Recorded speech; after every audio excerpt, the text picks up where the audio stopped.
length about the different acts and seasons in our lives that we have as an adult, right? Typically, what I say is there's three acts in an adult's life after high school. So we get through school. There's not much that we can do, right? We've got to go do the thing.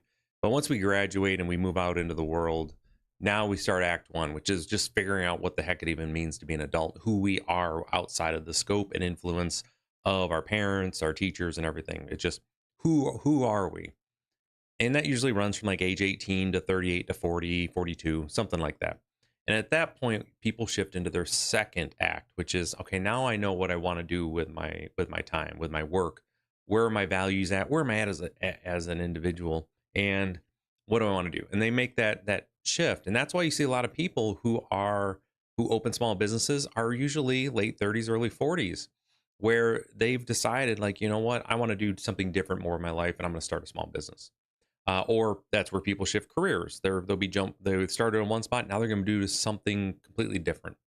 And it has to do with that second act, where now they understand who they are as an adult, which leads into the third act. Again, varies between 60, 65, 67, where then you're retiring and then moving on to the point where you want to then say, what do I want to do with the remainder of my life? And I want to make sure I have time for family, for grandkids, for volunteering in the community, whatever that happens to be.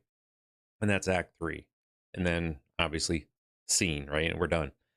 And it's in the same way I talk about with men. We have, and this is again just from my viewpoint when I'm talking to men, specifically about how we evolve as individuals. And it has to do with mowing the lawn. It's one of my favorite ones. Is at first, when we're adults, we have to mow the lawn. We mow the lawn because we have to, right? We can't afford it. We're the ones that have to mow the lawn, and we're just gotta go mow the lawn. And then in act two is we can pay someone to mow the lawn for us because we have extra capital. We decide we want to do this because we want to spend our time somewhere else, right? Be it at work, be it with family, whatever it is. So we're going to pay someone. And then the third act is we mow the yard because we can and we want to. We could afford to pay someone to do it, but we're going to do it because we want to and we want to take care of our yard. And that has a lot to do with, again, very similar for the parallels with the rest of the working world at large. Okay, so what am I getting at here? Today we're going to look at a couple articles where they specifically talk about what happens with two people, with us, as we are growing as employees and adults in the working world. You need time and energy to even get context and texture and feel out, like, what is it that I'm doing here? And that's why it's so very common for people in their late 30s and early 40s to just do something different. And if you're feeling that right now, you're not alone. And that's one of the bigger, more important things for you to understand. And we're going to look at these articles. I'm going to help explain and give you some advice on some questions to ask and how to ask those questions. I think you're going to be very, very interested in the way that these are. So again, for those that don't know, my name is Ryan Howe. I am a business coach and certified exit planner that works out of West Michigan and around the country. I help businesses build valuable businesses that buyers want to purchase. I come here live on YouTube pretty consistently every single day, sharing information I share with my clients, and I hope to earn your subscription today. So let's get into it here. So again, link to the two articles we're going to look at are going to be in the description, so be sure to go check them out. And this is from fastcompany.com. Why it's perfectly normal and good even to question what you do for a living.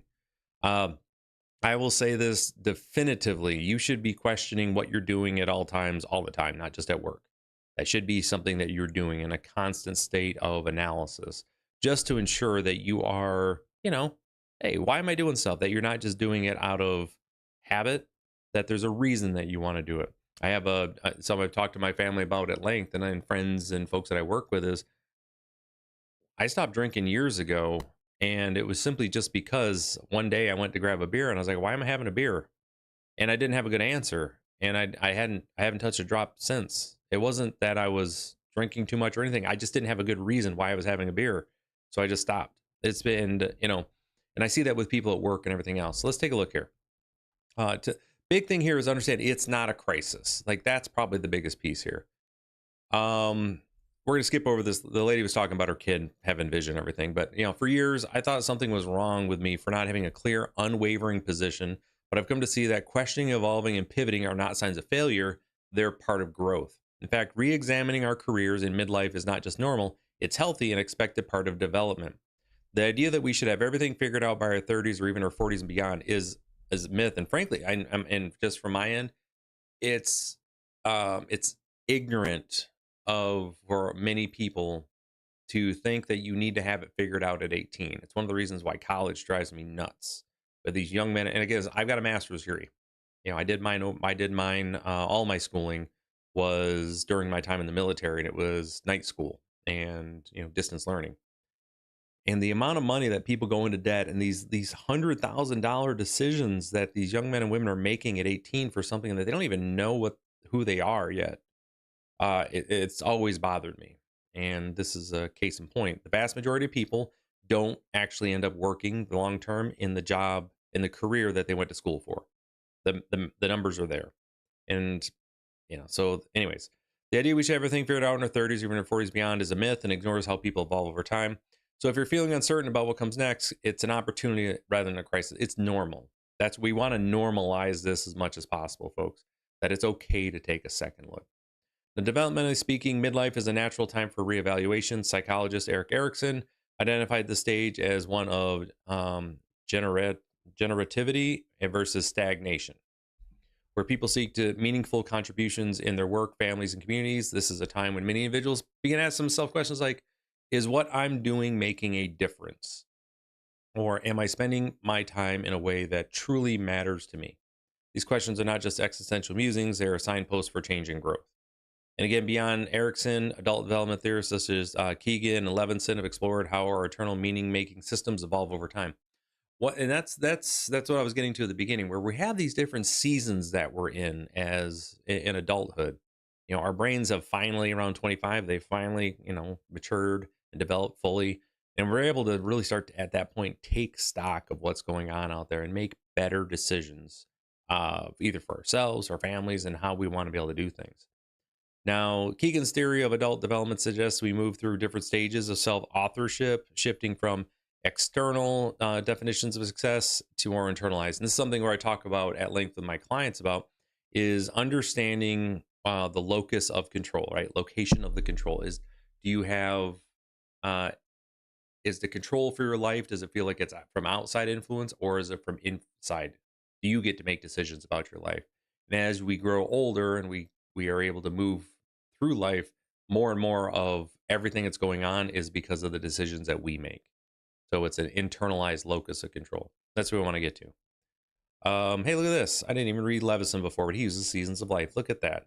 I guess I lost my, I missed out. Maybe I should have been a psychologist. Now, many of us made career choices in our early 20s at a time when we had far less experience. Work that once felt like the right fit no longer aligned with who we are today. And again, career path out of practicality, societal expectations, frankly, just ignorance, right? When I listen to young men and women who are in their 16 to 22 talk about what they want to do with their lives, and if I ask anything more than a surface level question, I can just tell that obviously they don't have the experience and understand exactly what it means, what that work's going to be for them. And that's okay. We all go through it. We should have an idealized phase, and then we should have a practical phase. It's just the way that we evolve as people. All right. And again, the biggest piece here is before we move on to the next article here, again, go check this one out. We have one more article we're going to look at here in a second where it talks about how to ask the questions that you need to ask here. Again, overarchingly here, it's not unusual to ask these questions. And the vast majority of small businesses, like I mentioned at the beginning, they start because someone in their late 30s, early 30s was like, man, I just don't want to work for anyone anymore. Or, hey, this side thing I was doing and just kind of playing around, I can make money at this. I think I want to go do this and go work for myself. There's, it happens a lot. And it's an important piece because frankly, for a lot of people, here's the other aspect here. Due to their home life and due to decisions that they may have with family, they aren't able to grow to a place where they have the psychological safety to even make an attempt to try something on their own. And it takes into their late 30s, early 40s to even get there. And that is one of the least surprising things, but the more common things that I hear. Once a family member passes away, they tend to make, you know what, I don't want to go down the same path as my dad who worked until he died, right? You hear that a lot. my mom was miserable doing X, Y, and Z, and I don't want to do the same thing. There's something that tends to happen as life shifts occur, which changes a paradigm, which changes your thinking. Okay, so let's get into back into the article here. So this is our next article. It's just going to be from Inc.com. Happiness and success in life come down to asking yourself these questions. Again, from a psychologist out of Columbia. And it really has to do with the way that you're framing your questions. This is a quick article, so hang with me here, folks, and I think you'll learn a lot. It's something that I coach. I actually coach my clients a lot about how to adjust the way that you're asking your questions. We tend to go into we tend to ask the wrong question, the questions in the wrong way, and this is really great. So, what's holding you back from living out your dreams and reaching your business goals in your career and life? The biggest obstacle for most of us is fear, according to Scott Barry, a psychologist from Columbia. Unfortunately, fear is part of life, and as a species, we humans have evolved to focus more on the things we fear than the things we want. And it's normal human reaction to avoid the things that frighten us. So we face opportunity, to go to a new piece of business or a new project, or take on a new task where there's real risk of failure. The easiest and least frightening course is to say no at all. And I see that with a lot of folks, to where they're just, no, I can't take the risk. No, I'm not going to give up the safety of a paycheck. No, I'm not going to give up the safety of this job I've been in for 20 years for this other opportunity. And then they get to a point where they capitulate and they just say, I'm just going to give it a try. And for the vast majority, they end up happier than they ever thought possible. But they needed to get over that fear of and the safety net that really comes from that steady paycheck and working for someone else.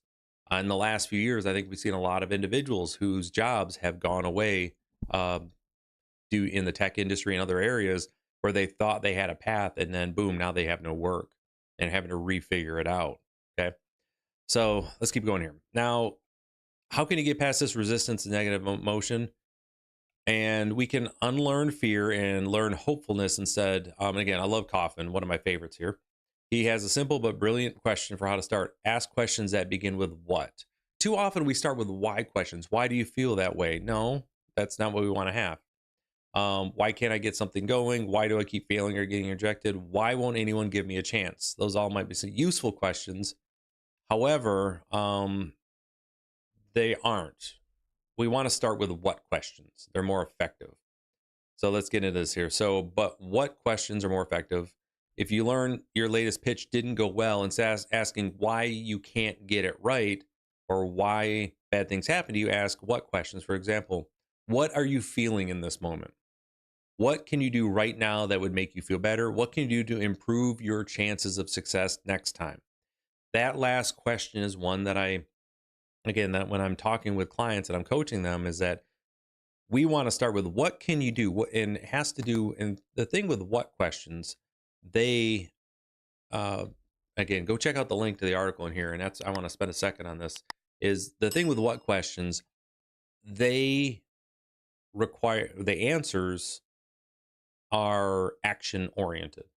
What can I do right now to increase my chance of success next time? It's not, why did this fail? Why did I fail at this? Well, you're going to get a reason. What can I do to be better next time? What were the reasons I was not successful this last time? And it's going to give you a list. Oh, here's the things. Then the next question is, can I go after those, right? But it's what questions, and what gives you a definitive contextual, something with context, something with substance, versus why, which is ethereal, right? It's up here. It's like, why? Oh, here's your existential blah blah blah. No, what did I screw up? Like and it's going to give you concrete answers that you can possibly test and go see and try to change those. So when I'm coaching people, I stray away from why questions as much as possible. So how does this come together? When you as an individual are questioning, like going, the whether or not you want to stay in your job, right? It's not why do I keep doing this? Why am I even here? Why is this? Flip it on its head. What can I do that isn't this job? What about this job do I not like? what about this other position would be beneficial to me? That is where I want you to focus your questions, your time, and your energy at. If you can, if you're not feeling it, like you just ain't you ain't vibing at the job you got, rather than ask, why do I feel this way? You want to ask what questions. It will give you that, again, specific answers with context and texture that then as an adult with all of your experience you can make decisions on. All right, so again, take a moment, go check out these articles, spend a little time with them, reread them so you can get that information. I think you're going to thoroughly, it's going to help you make better decisions and also understand that you're not alone. The vast majority of people go through this, and the folks that are able to ask the correct questions in the correct way will then be able to make better decisions about what they want to do with their time and their future. And for you, that may be changing jobs and careers. So with that, again, if you're a business owner and you'd like to learn more about how I help build businesses that have value that buyers want to purchase, go ahead down in the description there. You will see a link to the Value Builder Assessment. It's free. It takes like 15 minutes. And what it'll do, it'll ask you a series of questions. But at the end, you are going to have the opportunity to see the score and your basically where your score is at and how sellable your business is. And then there's going to be a list of information that's going to help you better understand what your business might be able to sell for and what you can do to help it. Okay. So again, link is down below. Go check that out. And hopefully I earned your subscription today. Take